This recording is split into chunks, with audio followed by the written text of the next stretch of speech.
Hey guys, welcome back to Salem, Cellar. So lately I've been loving the original series Cursed films on Shudder. As soon as I started watching them, each episode is very easy, it's very quick, it pulls me in. Today we are going to be dissecting the Poltergeist episode. But first, make sure you're following me on social media. Make sure you're subscribed. Just hit the button right now. If you're not subscribed, hit it now. If you don't like me in a month from now, just unsubscribe. But do it. I'll be right back.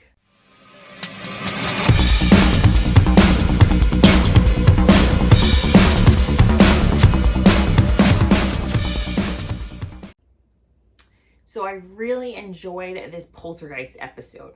Poltergeist was released in 1982. It was produced by Steven Spielberg, if you didn't know that. This episode was just very intense. It was kind of sad at times, but there was a lot of weird coincidences. And they thought that maybe all these bad things were happening because supposedly they used human, real bones, not prop bones, because it was cheaper during filming. So I am going to be diving into the strange occurrences and the deaths that happened after the 3 films. There were a lot of strange things that happened on set. Everything from a real life exorcism performed by Will Sampson, who is the Native American shaman, and also the little boy. There's a scene where he is getting strangled by this creepy clown. So when they said cut, you find out that he was really being strangled by this clown. What are the chances? Exorcisms and clowns strangling children? That doesn't sound like a coincidence to me. That sounds like a curse, kind of. So I always knew about Heather O'Rourke's death and Dominique Dunne's death. Heather is the little cute little girl, the blonde little girl, and Dominique was her sister from the first film. You know, those are deaths that I've heard about pretty much my whole life. But I never knew about 2 other deaths in the films. Julian Beck was the creepy preacher from the second film. Now, I still, to this day, have this man's creepy face, burned into my brain. He terrified me as a kid.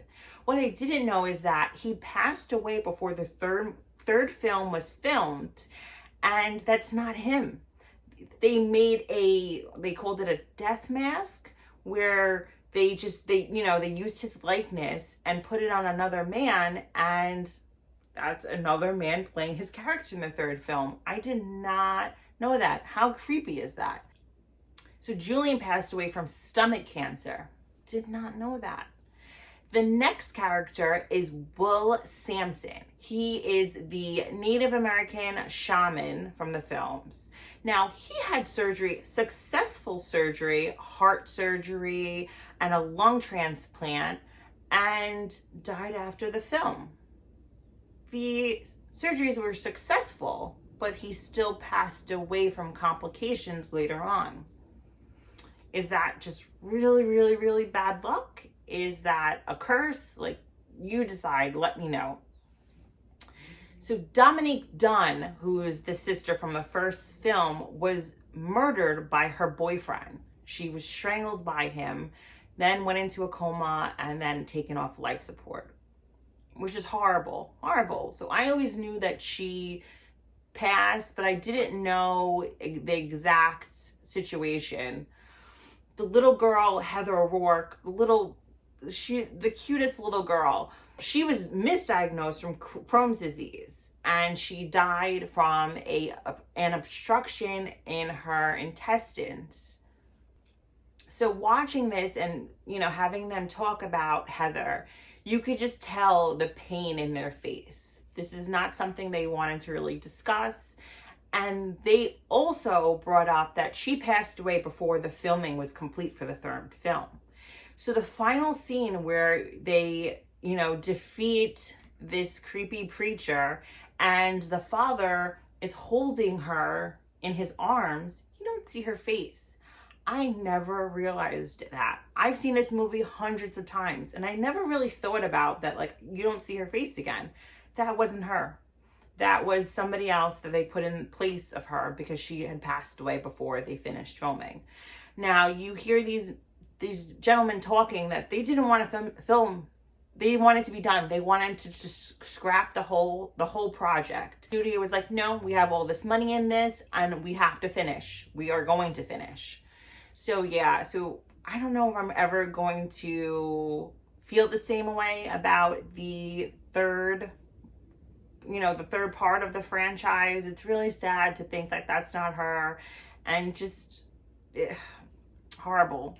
So all these deaths and these strange occurrences that happened from these films, do you think it's a curse? Are they cursed because they went the cheaper route and used human remains, which is like, it's kind of crazy to me that like using human remains would actually be much cheaper than like just a regular skeleton in a pool. It was that scene where the mom falls in the pool and you see all the bodies popping up, the skeletons popping up.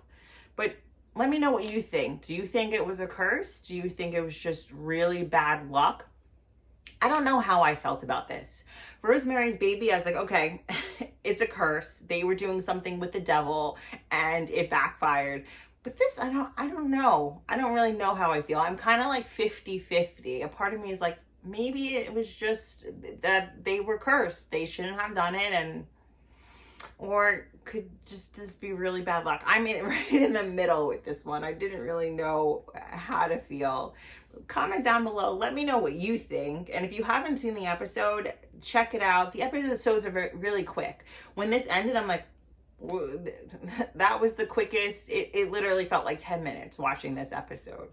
So comment down below. Let me know what you think. Make sure you're following me on social media. Like, share, and subscribe. And I will be back next week with another episode from Cursed Films. I'll be right back.